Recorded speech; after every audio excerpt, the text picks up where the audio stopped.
Morning. Another day in downtown Belgrade. Going to appear on the television station for the city, and that apparently is the tallest building in Belgrade. And I'm going up there somewhere. I'll see you in a minute.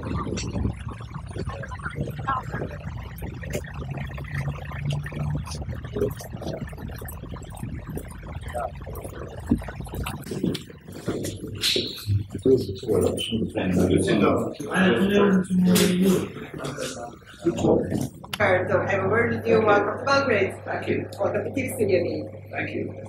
David Icke je izgledaju. The pyramids. It's interesting when you look at any organisation today. It's a pyramid. You've got a few at the top who know how the pyramid works and what its agenda is. As you come down the pyramid, you meet more and more people in the organisation. You know less and less about what they do. And so you see that in the university, in governments, etc. But there is a global pyramid which works the same. And at the top of that pyramid is a network of people that operate in the shadows that ultimately are dictating events that unfold in people's daily lives all over the world. And most of the people in government agencies and corporations lower in the pyramid, every day they are carrying out the will of those few without any idea that those few even exist. And it's this compartmentalization of knowledge that has manipulated humanity to basically build its own prison without realizing it's doing Neković pomože nam u prevodu, zahvaljujemo na tome. Kažete da su uglavnom u krvnom srodstvu oni koji svetom vladaju. 45. predsjednik Amerike nedavno je postavljen na tu funkciju. Negde, kad smo brojili 42. imali ste tezu da je 33 američkih predsjednika iste krvi. Kako se to objašnjava? Well, the thing about the bloodline is there is royal bloodlines, what people call blue ones. And you see them. They have crowns on their head. And you go back through history and you see king, queen, and emperor. But when people started rebelling against being ruled by people who were just there, why did the kings and queens get the right to rule? Why do we still have a head of state in Britain who's the Queen of England? Because of her bloodline. In 2017, she is head of state in Britain because of her genetics. But there was a rebellion against that, obviously, when people said, we don't have this anymore. So what happened is these bloodlines that perceive themselves to be royal, different, and special, then moved into the dark sea professions, banking, business, of politics, etc., of media ownership. And they've gone on controlling, but in the shadows, they're not perceived as royal, but they perceive themselves as royal. And this is why, for instance, what they call the Eastern Establishment families of the United States interbreed just as vociferously as any royal family, because it's a deep subject which I'll go into in detail on Saturday. But think of it like a software program. They're trying to hold a software program, genetic type, and this is where the obsession with interbreeding between royalty has come from. This is where the interbreeding and indeed aristocracy has come from. This idea that your bloodline is somehow special. There's a reason for it. It's not just snobbery. And most of them now are in the dark sea professions. They're running the European Union, they're running the United Nations, they're running the United States, they're running Britain. So,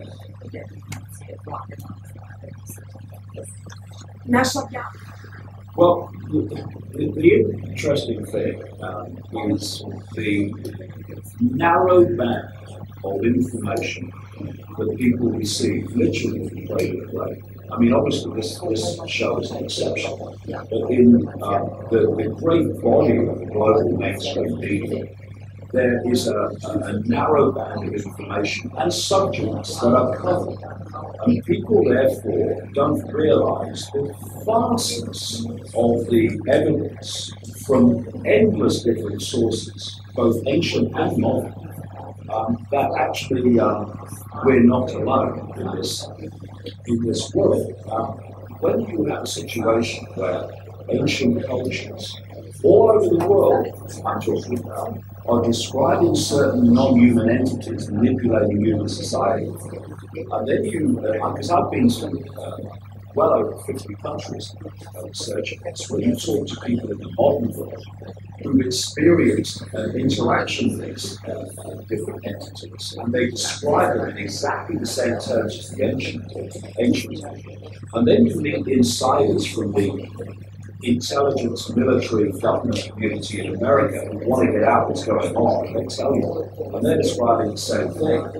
There's a whole body of evidence, and it's not even evidence in the sense that it's blatantly obvious that in the vastness of forever, just look at the night sky, that this human form is not the only form of intelligent life. I mean, it's obvious. And one of the things that I emphasize is the narrow band of existence that we humans actually see. This is not taught in schools, but it's extraordinary. This is mainstream science. Mainstream science says that the electromagnetic spectrum is 0.005% of what exists in the universe. Visible light, which is the only frequency band that we can see, is a fraction of the 0.005%. So almost the entirety of existence we cannot see. It's like, the computer system in China, where the Chinese government doesn't want the public to see vast amounts of the internet. It's firewalled off. It can only read certain parts of the internet, and most of the internet does not appear on the computer. It's the same with the human body. Most of reality does not appear to us because it's outside the frequency band that we are actually decoding, like the radio television station.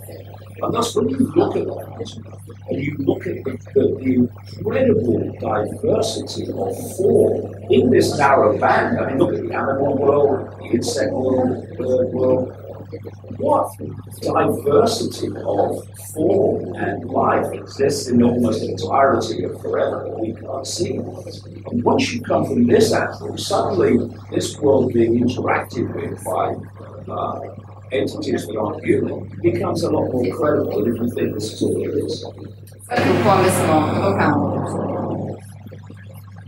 Well, we are at an incredible point.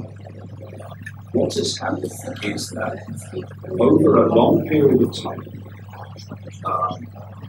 this is how politics works, basically. The American example is one of them, but it's the basic structure of the world, not every country. You basically have two parties, sometimes three, and they have a chance of voting together. So you vote for party A, and they get the government. You don't like what they do, so you vote for party B. You don't like what they do, because they seem to be doing the same as party A. So to get rid of party B, the only way you can do that is vote for party A. And this is called political choice. It's basically moving between two masses on the same face. This has been going on for so long that lots and lots of people are looking at it and saying, we're sick of the political establishment, which they call it left, right, or centre. Basically, it's the same. Nothing changes. And what is happening is more and more people are now rebelling against this. This is why we had Brexit. During the Brexit campaign, almost the entirety of the British political establishment, from the left to most of the right, was saying if we come out of the EU, Godzilla will attack London tomorrow. Every fear thing was thrown at us. But they were so sick of it. They said, no, we're coming out. And then you look at Trump. Now, Trump got in not because of what he is. He's not a swamp drain. He's lived in the swamp all his life. And we're now seeing the true Trump. But the reason he got him out was the same mentality. He was perceived to be anti-establishment. So, we'll vote against the establishment. Now we've got Marine Le Pen, who's gone, her party's gone from 4% not so long ago, so now she's running for the presidency in a run. You had the vote for Wilders in the Netherlands. And it's not only the right. I was in the Icke, their Pirate Party, which is going to take the left, is also challenging the establishment. The common theme of these emerging parties is they're perceived as anti-establishment. We now have a gathering understanding, and as I've on this world tour since last June, I've seen it everywhere, Australia, all over Europe, America, this gathering understanding that actually politics is totally rigged. And as they say in America, it doesn't matter who you vote for, the government still gets in. Yes, this is why. You have a political party, say, of the left. You have a political party of the right. And in the public arena, it seems to be choice. But actually what happens in reality is virtually nothing changes, whichever one's in the same direction as continuing. The reason is because if you go back one step into the shadows, both parties are controlled by the same force. So you might have a left prime minister or president or a right, but either way, that is still in power, no matter what. This is why you have George Bush, boy George Bush, who was perceived as a right-wing Republican and warmonger, rightly. And then Obama came in, no, he's a progressive, he wants peace. But what happened? There wasn't one doubt in the 8 years of the Obama presidency that America was not at war. And he continued the same. Then Trump in the election campaign, we've got to stop trying to regime change everywhere. We must stop trying to police the world. He gets into power, the same thing happens, because that's always in power. People are starting to see this, and they're starting to rebel against it. We're in interesting times. Postoji kod nas jedna izreka, Bože, sačuvaj me, toliko interesantnih vremena, kada je o civilizacijskom vremenu reč. Imali povoda, stvarno povoda, da budemo zabrinuti za ono što jeste naša budućnost. Više o tome govorit ćete u Centru Sava na dan vašeg rođendana, u subotu, 12 sati će trajati vaš susret Beograđana i vas. Yeah, people would go, 12 hours? What? But what I'm doing is connecting a vast number of dots across current world events, across the illusory nature of reality, across this non-human force that's manipulating society, and across what we can do about it. So that's why it's massive 4 sections, about 1,800 images and illustrations to go with it. We should be very, very concerned about the way the world's going, but we should also be very, very optimistic that the waters are breaking and mist is clearing for more and more people to say, actually, the world's not like it was. For 7 billion people to be controlled and manipulated by a relatively tiny handful at its core, that target population must be in ignorance of what that core is doing. It's less and less in ignorance every day. So it's also a time to be very, very optimistic. Well, I'll go deep into this on Saturday. One of the reasons for optimism is people are increasingly, we're only at the start of it, but they're increasingly not giving their power away. And they're not giving their perceptions away. I'm not saying everybody, vast people in our field still do, but the numbers that don't, it's getting bigger all the time. And what I mean by that is, someone on the news tells you this is what's happening. Oh, this is what's happening. More and more people are saying, well, hold on, let's see if that actually makes sense to me.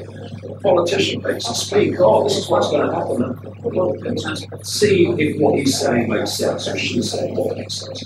People are starting to question You know, there's a phrase that RT Russia Today uses, which is question more. Oh no, question everything, everything. And that's what I've been doing for the last maybe 30 years, is questioning everything. Not to say everything's wrong, but to say, does it stand up to scrutiny? And it is extraordinary. The very basics that we take as what we say in English a gimme, oh, we don't have to question that, everyone knows that. When you do question it, it doesn't stand up to scrutiny, it's a nonsense. So that's a reason to be optimistic. And the biggest reason, and this is much deeper, and I got to go back to that Saturday, is among ever greater numbers of people, there's a re-evaluation of self-identity. What is this body? What is this world? What is this reality? And what's becoming clear, not just through the consistent perceptions of the ages, also quantum physics, and that level of science is also confirming what seers and mystics and shamans have been saying for thousands of years. That is, the body is a vehicle, and we self-identify with the vehicle. We say, I am this race, I am this religion, I am this name, I am this family history, I am this job. No, that's what we're experiencing. And this is the way we experience this reality.